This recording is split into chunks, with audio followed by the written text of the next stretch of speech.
The Rosetta Stone. It was the key to understanding Egyptian hieroglyphics. The Rosetta Stone is a modern name. The ancient Egyptians, of course, would not have called it like this. It was buried for centuries until French soldiers found it, and one of them realized what its significance might be. Deep inside the world's most famous ancient inscription, AI just found something that 2 centuries of human scholars completely missed. A coded warning written by Egyptian priests who knew their civilization was dying and buried their message inside a royal decree so the king's own court would never see it. The language patterns don't match any standard Ptolemaic ceremonial text. They match something far darker, a category of ancient writing that scribes only used when they believed a civilization was approaching collapse.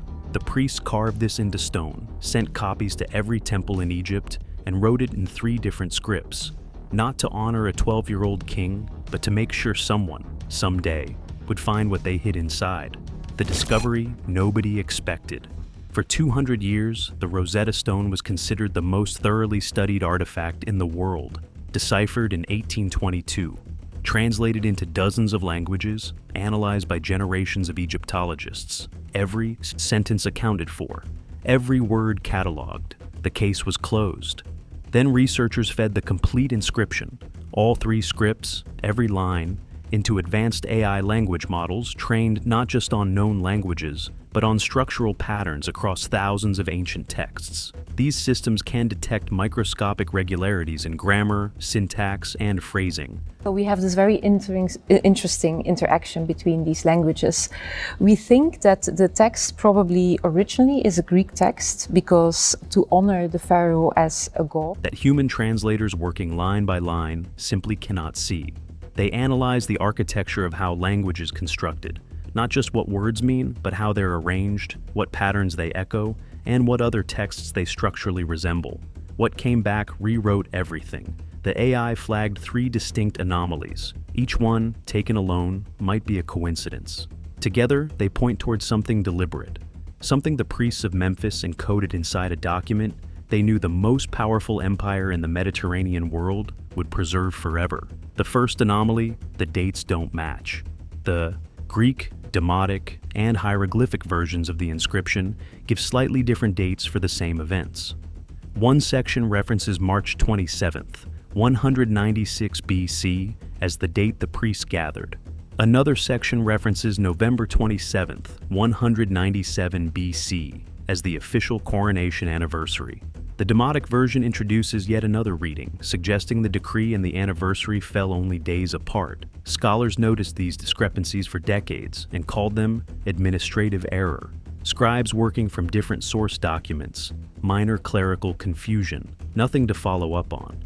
The AI called it a pattern. In certain categories of ancient texts, deliberate date discrepancies were a known signaling device, a way to embed a secondary message that a specific informed audience could recognize.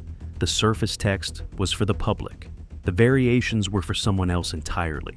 The AI's analysis suggests these date differences are too consistent across all 3 scripts to be random. Yet someone made those choices deliberately. The second anomaly is where it gets disturbing. The hieroglyphic section of the Rosetta Stone, the most formal, most archaic portion, contains phrasing patterns that appear in no other known ceremonial text from Ptolemaic Egypt. The AI cross-referenced this language against thousands of ancient Egyptian religious inscriptions and found only one close match, a category of texts that researchers call warning writings, messages created specifically when a civilization feared crisis, collapse, or catastrophic disruption. Deliberate grammatical constructions that carry a specific charge in ancient Egyptian religious language, patterns that say, in essence, what we are describing here may not survive. These weren't translation choices. They weren't scribal habits. They were specific linguistic constructions embedded inside a section of text most readers, including the king's Greek-speaking administrators, would have treated as standard ceremonial filler. But anyone trained in the temple tradition, anyone who had spent years studying the full range of Egyptian religious texts, would have recognized those patterns immediately. They were a signal, a frequency only certain people could hear. The third anomaly ties it together. The inscription's specific references to Nile flooding during the 8th year of Ptolemy, the 5th's reign, presented on the surface as evidence of the king's divine competence and wise management, align. when cross-referenced against historical and astronomical records. With a sequence of environmental and political events, the priests may have interpreted as warning signs. The flooding detail wasn't just praise for a boy king managing infrastructure. The AI's analysis suggests it was a timestamp, a way of anchoring the hidden message to a specific moment in a sequence of events the priests believed pointed towards something irreversible. The priests of Memphis weren't writing a loyalty oath. They were encoding a record of their fears inside a document they knew would outlast everything around them, a warning addressed not to Ptolemy V, but to whoever came after. If this kind of hidden history is what you're here for, make sure you're subscribed. We go deeper than anyone else on this channel, the stone itself. The Rosetta Stone sits today in room 4 of the British Museum. Dark gray granodiorite, nearly 1,700 pounds. A faint pink vein running through the upper left corner that traces it to a specific quarry at Jebel Tingar on the western bank of the Nile near Aswan, hundreds of miles from where it was found. That pink streak is a geological fingerprint, and it took conservators until 1999 to find it. Only after they stripped away nearly 2 centuries of chalk and wax that had been applied to the surface to help visitors see the carvings. Those early treatments had darkened the stone to near black. For over 100 years, most scholars and visitors believed it was made of black basalt. Its true nature had been hidden by the very people trying to preserve it. That detail matters more than it seems. The stone's real character, both geological and textual, had been obscured by human hands almost from the moment it was rediscovered. The AI's findings suggest the same thing had been true since the moment it was first created. What we see today is also only a fragment. The original monument stood over 2 meters tall. The upper section, missing entirely, would have contained another 14 or 15 lines of hieroglyphs, and almost certainly a carved scene showing the young king before the gods beneath a winged sun disk, the most powerful symbol of royal divine authority in the Egyptian visual tradition. The full monument would have been roughly the height of a person, imposing, unambiguous, impossible to walk past without reading. All of that upper section is gone, which means the most sacred portion of the inscription, the section the priests would have considered the most spiritually significant, is the part we cannot fully reconstruct. We have only the last 14 lines of the hieroglyphic text. The AI found its most alarming patterns within those surviving lines. What might have been in the lines above them is now permanently lost. The stone carries 3 scripts in descending order. Egyptian hieroglyphs at the top, in the most formal, archaic register, the language of the gods and the temples. Demotic script in the middle, the practical, everyday written language that ordinary Egyptians actually used. Ancient Greek at the bottom, the administrative language of the Ptolemaic government, the script through which the empire conducted its official business. 3 audiences, 3 registers, and according to the AI's analysis, at least 2 layers of meaning. One running in plain sight across all 3 scripts, and one running underneath, detectable only in the structural architecture of the hieroglyphic section. Why the priests needed a hidden message. To understand what the priests were warning about, you need to understand what Egypt looked like in 196 BC, because the official version of the inscription and the reality behind it were almost nothing alike. Ptolemy V was 12 years old. He had technically been pharaoh since age 5, when both his parents were killed in a conspiracy inside the royal court, a plot reportedly organized by his father's own powerful mistress. The boy grew up surrounded by the political operators who had murdered his family and were now ruling the kingdom in his name. Power changed hands violently more than once. A military commander named Agathocles served briefly as the child's guardian before the population of Alexandria turned on him.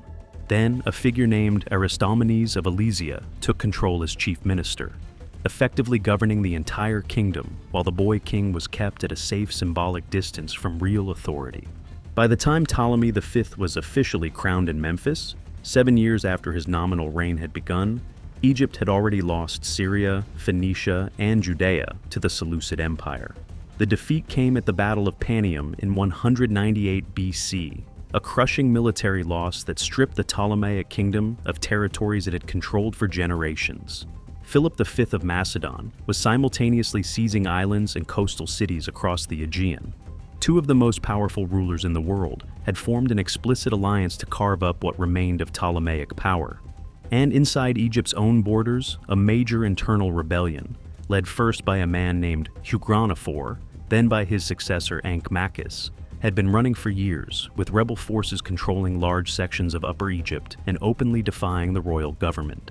This is the world the priests were looking at when they sat down in Memphis to write the Rosetta Stone's inscription.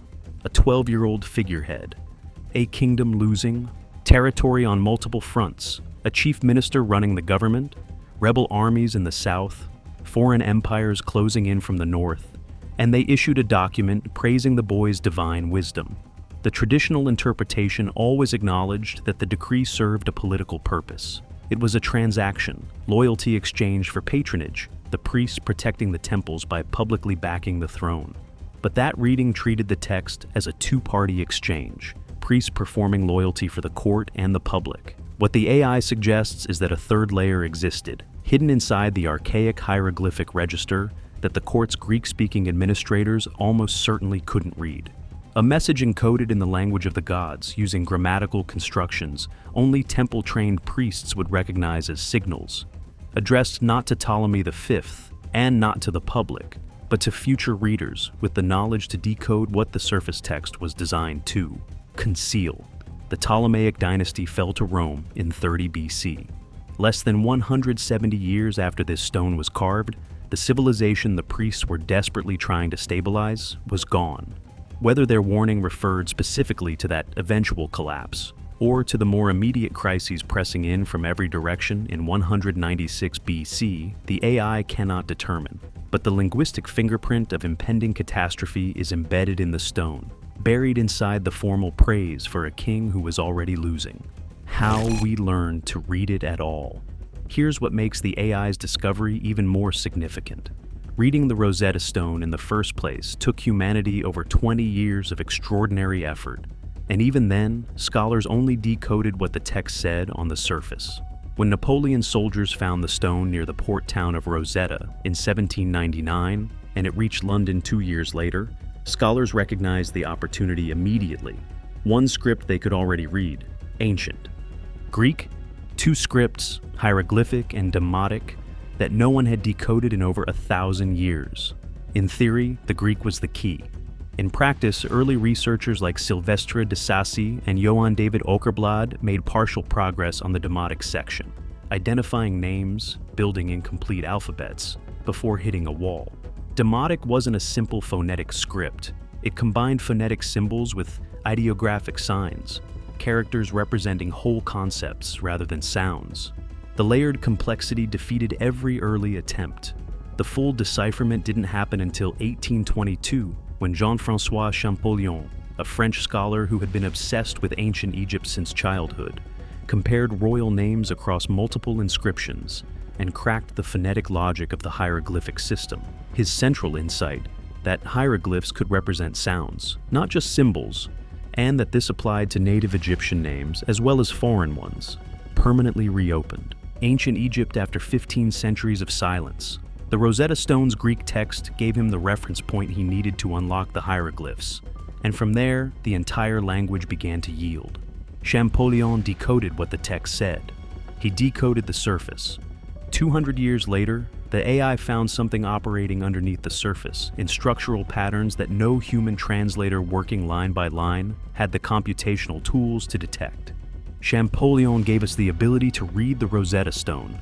The AI may have given us the ability to understand what it was actually saying, and that gap between reading and understanding turns out to be where the real message was hiding all along. What they were really saying. The priests of Memphis were sophisticated people operating inside a sophisticated system. They understood something that every court-connected intellectual in the ancient world understood. Direct descent gets destroyed. Documents that criticize the ruling power disappear. Monuments that challenge kings get torn down or recarved. But monuments that praise kings, those get preserved, copied, distributed, sent to every temple in the country with explicit orders to display them permanently. So, if you needed something to survive, if you needed a message to travel across time without being intercepted by the very power that was supposed to receive it, You buried it inside the praise. You encoded it in the script that the court couldn't read, using grammatical constructions that only the most educated temple priests would recognize as signals. You made the document too politically useful for anyone in power to destroy, and you trusted that eventually, someone with the right tools would find what you left behind. The document the priest chose was perfect for this purpose.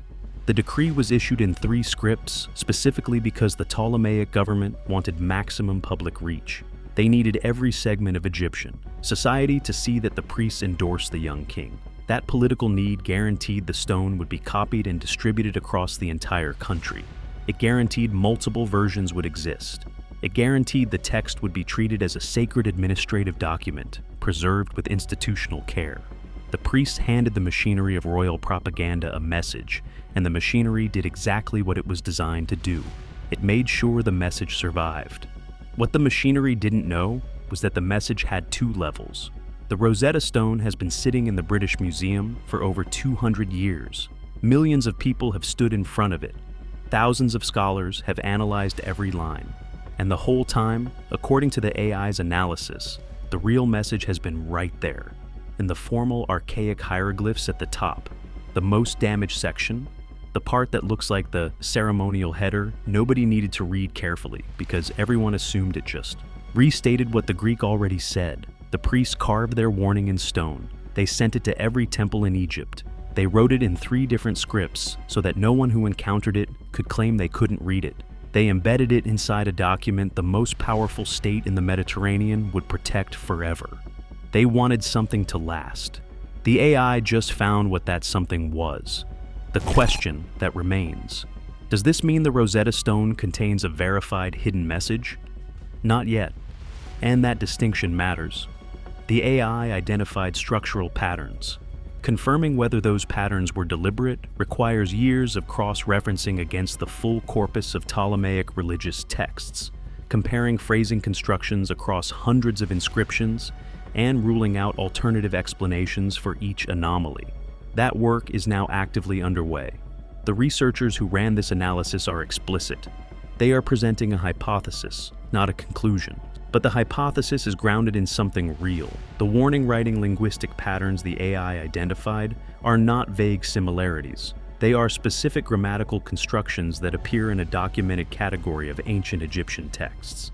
Texts that scholars have independently associated with periods of crisis and anticipated collapse. Finding those constructions inside what was supposed to be a standard royal proclamation is, at minimum, something that demands an explanation. And the political context makes the hypothesis difficult to dismiss. The priests who wrote this inscription were watching a kingdom lose its territory, its military credibility, and its political stability in real time. They were educated, perceptive, institutionally connected people. They would have understood what the trajectory meant. If any group of people in 196 BC had both the motive and the technical skill to embed a hidden message inside a formal document, it was the priests of Memphis. And the Rosetta Stone was exactly the kind of document they would have chosen to carry it. Here's the question that will stay with you long after this video ends. If the priests knew the dynasty was running out of time, if they watched a 12-year-old boy lose Syria and Judea while rebel armies held Upper Egypt and foreign powers circled from the north, did they look at that stone and think, this will survive us? Did they decide to use it not just to protect their temples from one unstable government, but to leave something for whoever came after? And if they did, what else might be waiting inside the stones we've been staring at for centuries? Certain we'd already understood everything they had to say? Do you think the priests knew the dynasty was finished and tried to warn whoever came next? Drop your answer in the comments below. And if you want to go deeper on the hidden messages ancient civilizations buried in plain sight, the next video is right here. Make sure you're subscribed so you don't miss what we find next.